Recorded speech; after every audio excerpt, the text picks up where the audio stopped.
Mesdames, Messieurs, bonjour et bienvenue dans ce numéro de votre émission préférée IDÉ.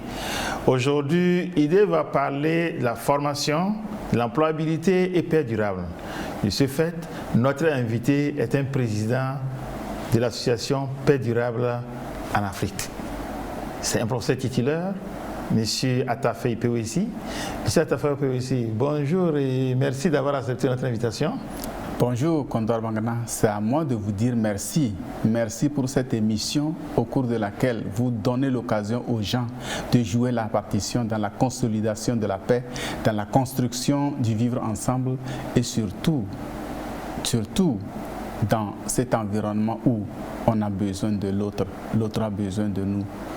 Vous donnez l'occasion à chacun de jouer sa partition.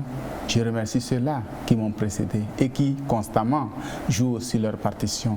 Je remercie les téléspectateurs grâce à qui cette émission continue de faire bon chemin. Je vous remercie pour l'émission. Merci à Atafe Ipewesi. Je le rappelle une fois encore, vous êtes un professeur titulaire à l'Université de Lomé. En dehors de cela, vous êtes le président africain de l'association Paix durable en tant que formateur et président d'une association qui œuvre pour la paix durable. Quelle relation peut-on avoir entre formation, employabilité et paix durable? Merci Condor Mangana pour ces questions qui ouvrent les bouches. Les formations, il y a les formateurs avant de parler des formations.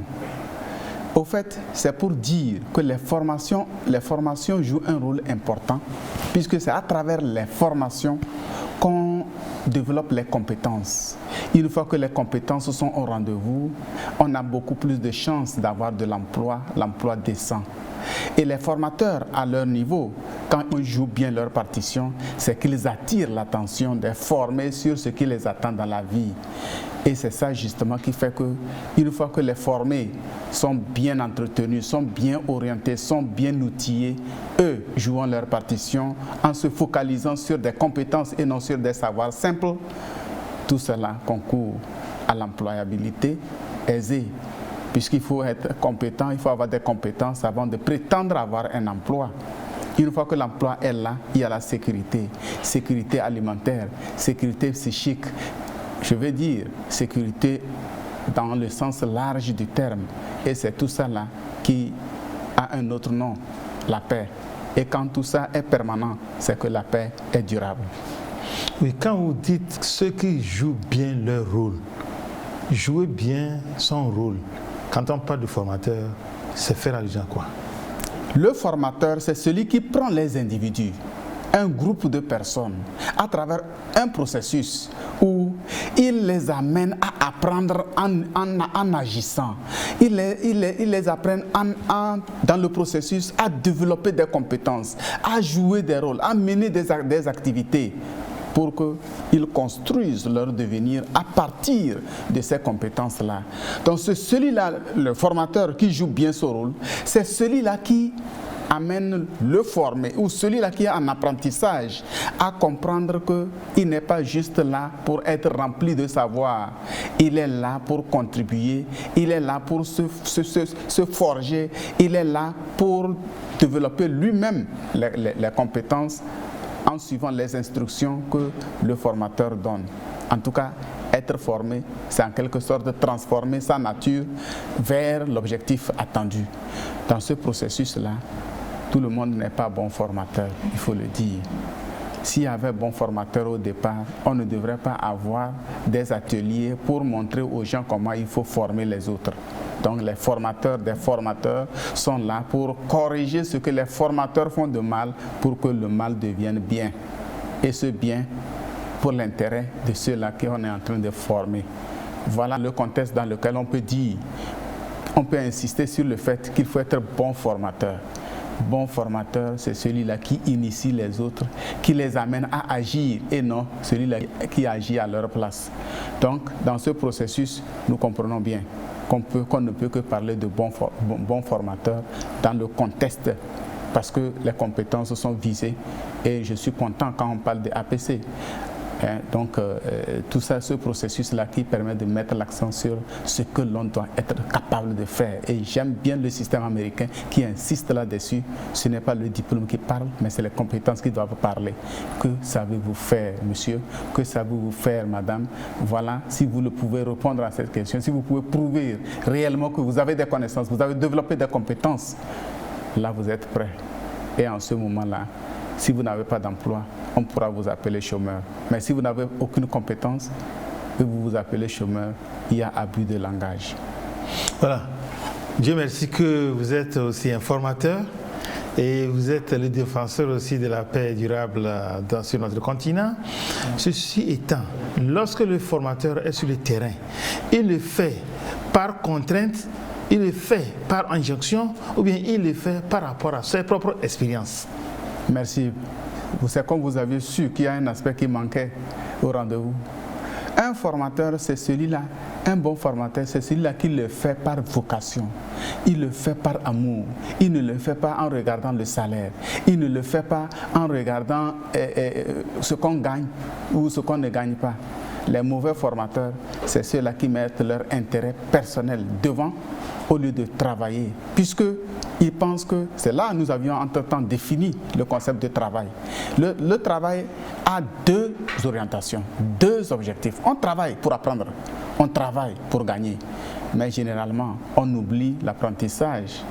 Les gens ne veulent pas qu'on dise qu'ils apprennent en travaillant et donc c'est déjà un gain. Mais ils veulent tout simplement qu'on dise qu'ils doivent avoir le matériel comme récompense. Et c'est dans le contexte, il faut les deux. Celui-là qui est bon formateur, c'est celui-là qui le fait sans calcul, qui le fait parce qu'il est en train de semer pour demain. Et en semant, ce n'est pas certain que ce soit lui qui récolte demain, mais il le fait parce que lui aussi est venu trouver, lui aussi a bénéficié de ce sacrifice que les autres ont consenti avant lui. Monsieur Condor Mangana, je suis ici, c'est que j'ai été enseigné depuis le CP1 jusqu'à ce jour, sans oublier ma formation à la maison. Donc tout ce parcours-là, tous ces gens qui m'ont formé, qu'est-ce que je peux leur donner en retour comme récompense? Je ne peux pas payer le prix. Le prix que je peux payer, c'est de jouer aussi le même rôle pour les autres, pour que ce que j'ai reçu puisse aussi être transmis aux autres, que ce bénéfice continue dans le temps et dans l'espace. Oui, tel que expliqué, est-ce que le devenir de l'apprenant peut être un miroir pour le formateur pour voir ce qu'il a légué à l'apprenant, ce qu'il a légué à cet apprenant? Est-ce que ça lui permet de se prendre en charge dans la vie ou ne pas se prendre en charge? Oui, généralement, pour concevoir un programme, on dit il y a les objectifs, les métiers, l'employabilité, etc. Il faut toujours passer par là. C'est-à-dire planifier la société. Et en planifiant la société, voir quels sont les ingrédients possibles pour que la planification puisse aller à la réalisation. Dans le contexte, c'est que si nous sommes en train de jouer notre partition en tant qu'enseignants, nous le faisons si bien en veillant à ce que le devenir de l'apprenant soit la priorité. Il ne suffit pas de dire mon objectif c'est de faire ceci, c'est permettre à l'étudiant ou à l'apprenant d'avoir telle compétence, etc. Il faut aller loin. Et c'est en cela que j'aime le terme que vous avez utilisé, le savoir devenir. Il faut qu'une culture du savoir devenir soit assimilée par les formateurs pour qu'ils ne forment pas les gens comme ils les amenaient à l'abattoir, mais qu'ils essayent d'ajuster leur stratégie de formation, les outils de formation, les objectifs pour répondre aux besoins du moment en projetant aussi sur l'avenir. Puisque s'il faut juste fermer les yeux et se focaliser sur le présent, demain peut être gâté parce qu'en cherchant tout ce qu'on cherche pour aujourd'hui, on n'avait pas prévu. Alors que, justement, si ce n'est pas le cas, l'avenir et les autres qui n'étaient pas là, qui étaient innocents, pourquoi allons-nous leur préparer un monde déjà gâté? Voilà. dans ce contexte, il est clair que le savoir devenir est la boussole qu'il faut pour les apprenants. Le savoir devenir, boussole aussi pour les formateurs, je veux parler des enseignants et autres.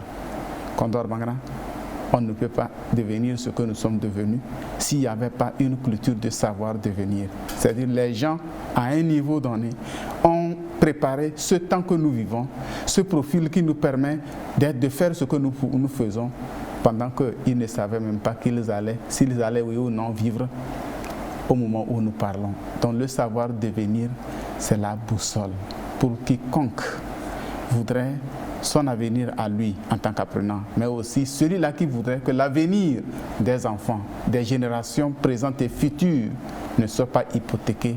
Il faut développer la culture du savoir devenir et que ce savoir devenir soit réel parce que nous sommes acteurs et donc nous sommes ceux-là qui réalisent tout ce qu'il faut mettre autour de ce savoir pour que chacun se sente mieux aujourd'hui en préparant un mieux encore pour demain. Oui, avant d'aborder le volet responsabilité de l'apprenant dans l'acquisition de ce savoir, avez-vous encore quelque chose à ajouter au niveau de cette responsabilité des formateurs, cette responsabilité collective des formateurs? Avez-vous quelque chose à ajouter? Oui, pour ajouter, je vais juste vous lire une maxime. Maxime 15. Et permettez-moi de le dire. Votre maxime, la maxime 15 est tirée de quel document? Tirée de mon projet de paix en 100 maximes. La maxime 15 dit: transformer le devoir et la responsabilité en instrument de travail au quotidien font de nous, en tant qu'enseignants, font de nous, en tant que formés, font de nous, en tant que citoyens, agents de paix et du développement durable. Je veux tout simplement résumer pour dire que qu'on soit apprenant, ou qu'on soit formateur, ou qu'on soit un autre,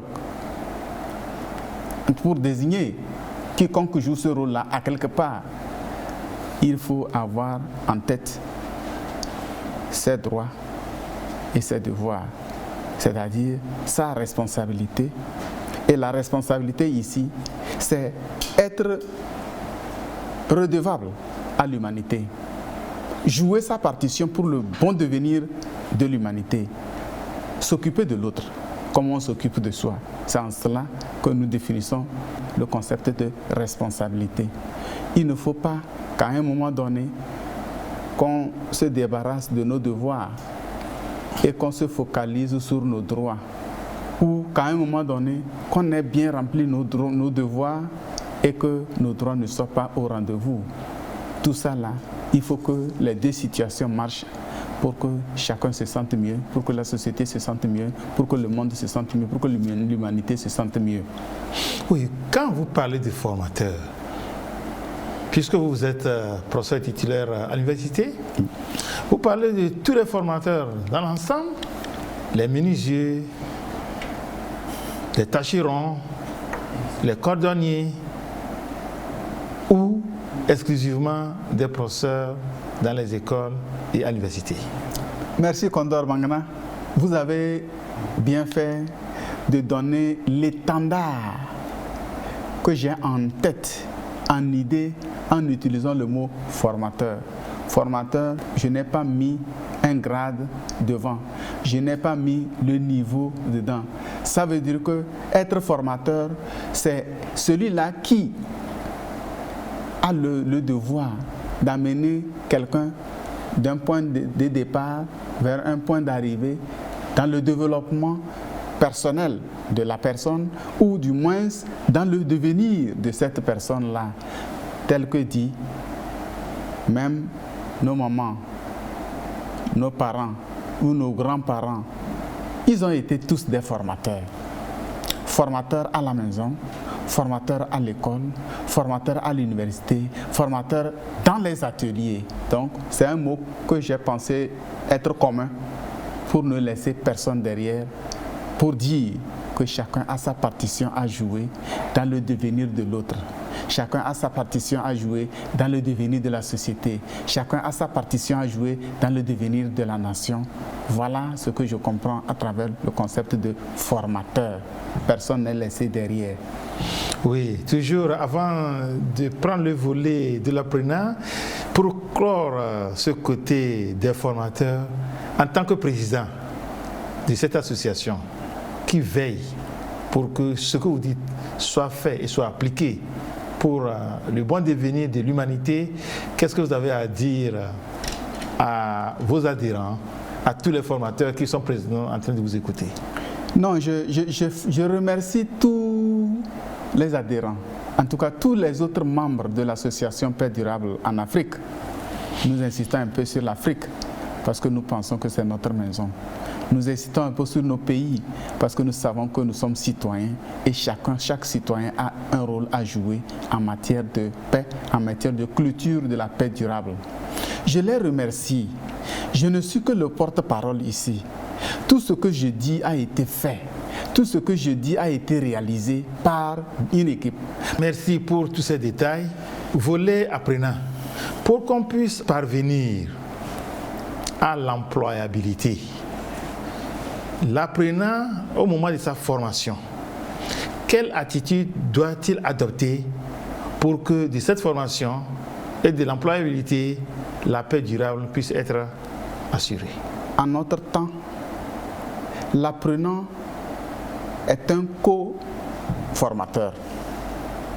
C'est-à-dire qu'il est apprenant, mais il n'est pas passif. On fait en sorte qu'il soit actif, qu'il aille vers la découverte, qu'il ait le courage d'oser, d'échouer, mais de se relever avec l'aide du formateur. Donc ce n'est pas un contexte dans lequel le formateur vient dire tout et s'en aller. Mais le formateur dit ce qu'il sait. Il attire celui-là qu'il est en train de former et il lui montre tout le processus de manière à ce que non seulement l'acquisition des savoirs ou le développement des compétences soit au rendez-vous, mais que lui aussi ait la capacité ou toutes les compétences nécessaires pour amener les autres en tant que futur formateur. Aujourd'hui, on est formé, demain on devient formateur. C'est un peu bizarre si on se retrouve dans une situation où quelqu'un a été formé, mais il n'est pas capable de former les autres. Donc nous évitons tout ça dans ce que nous faisons. Il y a le savoir, il y a les compétences, mais est-ce que vous pouvez transmettre ces compétences?